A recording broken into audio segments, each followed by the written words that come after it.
ఏపీలో 4 రాజ్యసభ స్థానాల్లో కూటమిలోని టీడీపీకి 3, 1 జనసేనకు కేటాయించాలని నిర్ణయం తీసుకున్నారు. ఈ క్రమంలోనే జనసేన నుంచి రాజ్యసభ అభ్యర్థిగా లింగమనేని రమేష్ను ఎంపిక చేసినట్లు డిప్యూటీ సీఎం పవన్ కళ్యాణ్ అధికారికంగా ప్రకటించారు. అలాగే టీడీపీ నుంచి 3 అభ్యర్థులను సీఎం చంద్రబాబు ఎంపిక చేయనున్నారు. వారు ఎవరనేది మరికొన్ని గంటల్లో తేలనుంది. నామినేషన్లకు గడువు దగ్గర పడుతోంది. టీడీపీ నుంచి అభ్యర్థుల ప్రకటన జరగలేదు. రాజ్యసభ అభ్యర్థుల భర్తీపై స్పష్టత కూటమి పార్టీల నుంచి దాదాపు కొలుక్కొచ్చింది. 3 టీడీపీ, 1 జనసేన తీసుకోవాలని 3 పార్టీల అధినేతల మధ్య ఏకాభిప్రాయం కుదరడంతో జనసేన తమ అభ్యర్థిగా లింగమనేని రమేష్ను ప్రకటించేసింది. టీడీపీ నుంచి మిగిలిన 3 అభ్యర్థులు ఎవరా అనే సస్పెన్స్ కు అధినేత చంద్రబాబు ఇంకా తెరదించలేదు. సుదీర్ఘ వడపోతల మధ్య ఈ కసరత్తు కొనసాగుతోంది. అయితే విశ్వసనీయంగా తెలిసిన సమాచారం ప్రకారం భాష్యం రామకృష్ణ, సానా సతీష్ల అభ్యర్థిత్వం దాదాపు ఖరారైనట్లు తెలుస్తోంది. 3వ అభ్యర్థిగా ఎస్సీ లేదా బీసీలో ఒకరికి అవకాశం దక్కనున్నట్లు సమాచారం.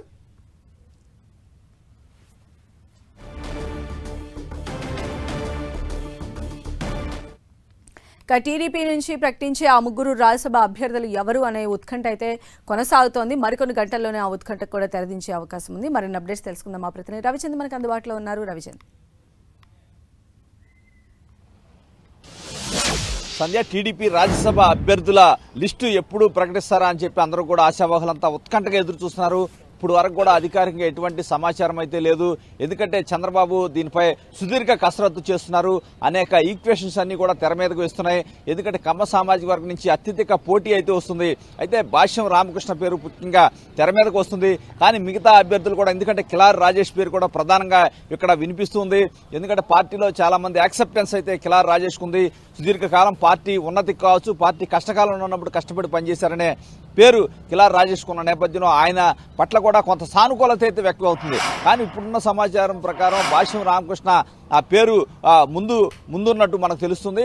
అదేవిధంగా సానా సతీష్ పేరు కూడా ప్రధానంగా ఖరారైందని చెప్తున్నారు. ఎందుకంటే సానా సతీష్కి పోటీ కూడా లేదు. కాపు సామాజిక వర్గానికి చెందించే వ్యక్తి. అదేవిధంగా గత 2 సంవత్సరాల నుంచి పార్లమెంట్లో ఆయన ఫైట్ చేస్తున్నారు. ఏదైతే ఆంధ్రప్రదేశ్ సమస్యల కోసం ఆయన అడుగుతూ ఉన్నారు, ఏదైతే కేంద్ర రాష్ట్రానికి మధ్య వారధలా పనిచేస్తున్నారు.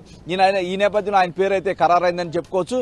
అయితే 3వ అభ్యర్థి కొంత కష్టతరంగా మారుతుంది. ఎవరికి ఇవ్వాలని చంద్రబాబు ఆలోచన చేస్తున్నారు. ఎందుకంటే ఏదైతే ఎస్సీ బీసీలో ఎవరికి ఇవ్వాలనే ఆలోచన అయితే చేస్తున్నారు. ఎస్సీలకు ఇవ్వాలంటే వర్లరామయ్య పేరు ప్రధానంగా ఉంది.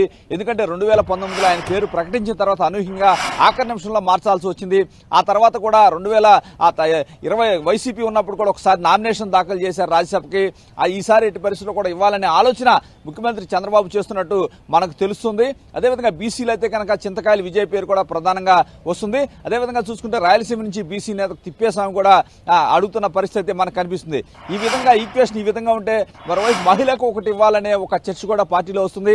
అయితే ఎస్సీ సామాజిక వర్గం నుంచి ఎస్సీల నుంచి మహిళకి ఇస్తే ఉంటుందో ఏ విధంగా ఉంటుందనే చర్చ జరుగుతుంది. అయితే మహిళలు చూస్తే కనుక ఇక్కడ మనకి కనిపిస్తుంది, ఏదైతే పనబాక లక్ష్మి కావచ్చు, పీతల సుజాత మాజీ మంత్రి, పార్టీలో మొదటి నుంచి పార్టీలో కీలకంగా వ్యవహరిస్తున్నారు. పీతల సుజాత కావచ్చు, ఉండవల్లి శ్రీదేవి పేరు కూడా పార్టీలో అయితే ఒక చర్చ జరుగుతుంది. ఇవన్నీ కూడా అఫీషియల్ కాదు, కానీ చంద్రబాబు దగ్గర ఈ పేర్లు పరిశీలిస్తున్నారనే ఒక సమాచారం అయితే వస్తుంది. ఏది ఏమైనా కొంత 3వ సీటు విషయంలో కొంత సుదీర్ఘ కసరత్తు చేస్తున్నారు.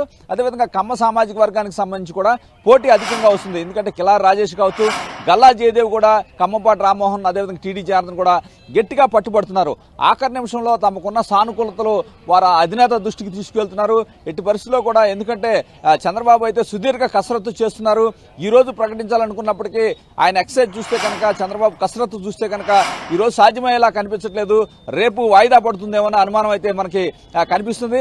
ఎందుకంటే కమ్మ సామాజిక వర్గాన్ని ఏదో విధంగా చేసినప్పటికీ కూడా ఏదైతే మహిళ ఎవరిని తీసుకోవాలి, ప్రాంతాల సమతుల్యత ఏ విధంగా ఉండాలనేది కూడా చంద్రబాబు చర్చిస్తున్నారు. ఎందుకంటే చంద్రబాబు ఏ నిర్ణయం తీసుకున్నా కూడా అనేక విధాలుగా ఆలోచన చేస్తారు. పాజిటివ్స్, నెగిటివ్స్, అదేవిధంగా ప్రాంతాల బ్యాలెన్స్ కూడా చేయబోతున్నారు. అందువల్ల రాయలసీమ నుంచి ఏ విధంగా ఎవరిని తీసుకురావాలా ఈ ఆలోచనలన్నీ చేస్తున్నారు. కాబట్టి కొంత సమయం తీసుకునే అవకాశం అయితే ఉన్నట్టు మనకు తెలుస్తూ ఉంది. సంధ్య.